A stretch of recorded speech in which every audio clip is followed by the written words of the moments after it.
The revolution's begun. The time to stand up has come. We are the rocking of the throne. We are the rocking of the throne. Hello, I'm Victor Tiffany with Citizens Against Plutocracy, talking today with CFAR candidate Ryan Trundle. Ryan, am I pronouncing your name right? That is correct. Thank you. Thank you for joining me today. Why don't you begin by just telling voters and listeners a little bit about yourself? Sure. Well, I'm just a regular working guy, not a politician. I was a delegate for Bernie Sanders, my first venue into politics, and pretty much just got fed up with the way things are running in BC. So had to do it, had to run. Great. Um, Tell us why you signed the Contract for American Renewal. Well, I think one of, if not the biggest problem with our government today is corporate money in politics.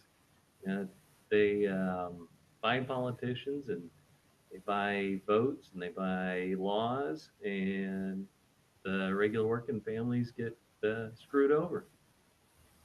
'Cause, I can't buy a politician. I don't know if you can, but our voices aren't being heard because we're not millionaires. And what was it about the CFAR that motivated you to sign that and become one of the CFAR candidates? Well, it's everything I believe in. Giving the government back to the people and getting shady money out of politics. There's some big ticket items on there: massive spending for infrastructure, single payer health care, and free college for qualified students. Does that mean you're a tax and spend liberal? Not at all. Not at all. I pay more than enough in taxes, and as most Americans do, it just the way they're spending it is irresponsible and short-sighted. We have to stop giving money away to corporations and subsidies and give it back to the people. Invest in our future, not in CEO pocketbooks.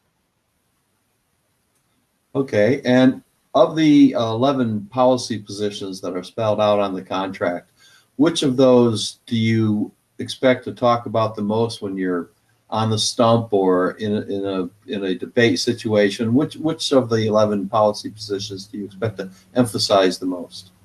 Mhm. Well, I pretty much cover everything. Uh, some things that are the biggest concern down here are infrastructure.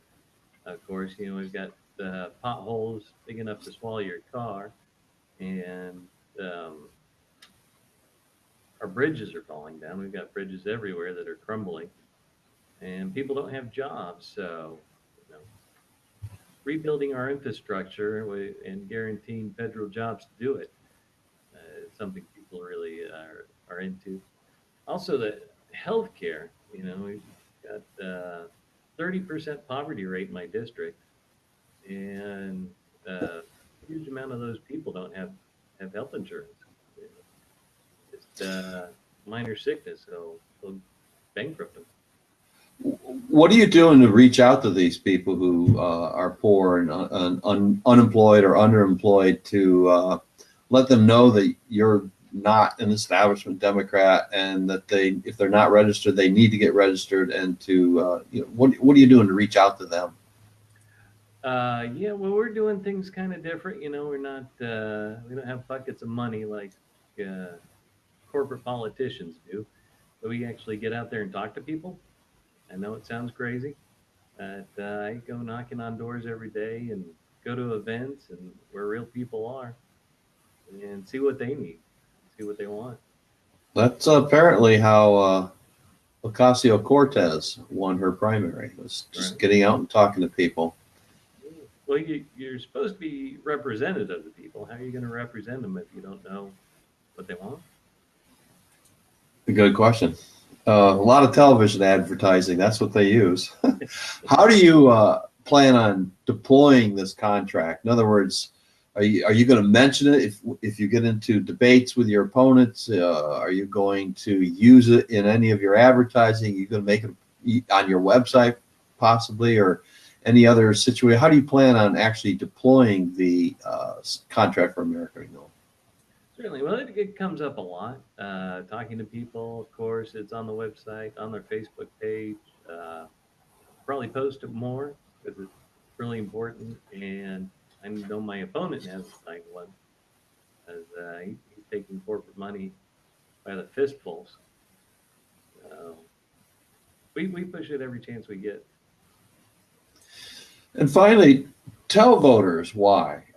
You sort of just alluded to it, but go ahead and elaborate on why you think voters would do better sending you to Washington than they will sending Mike Johnson, your opponent. Sure. Well, the thing is, in my district, 30% poverty rate, 78% of people living paycheck to paycheck. And here we have a millionaire lawyer in DC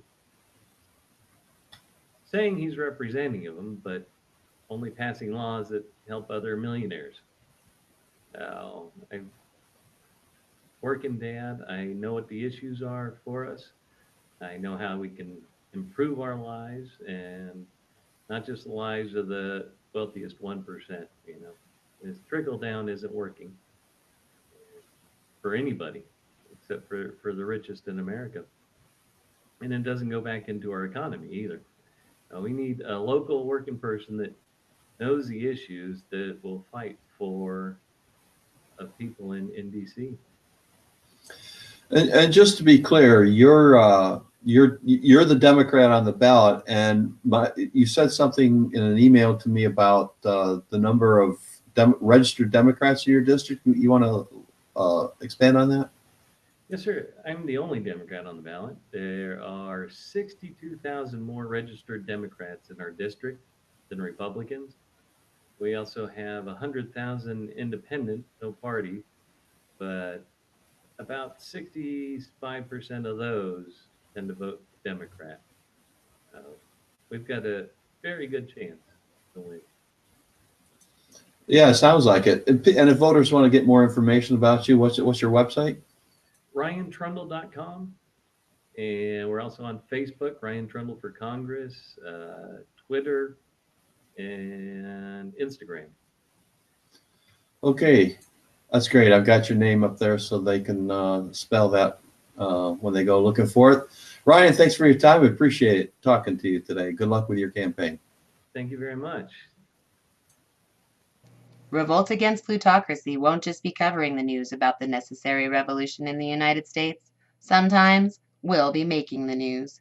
If you want to stay on top of the revolutionary actions and strategies of grassroots, genuine progressives, and our allies, please subscribe to our YouTube channel today.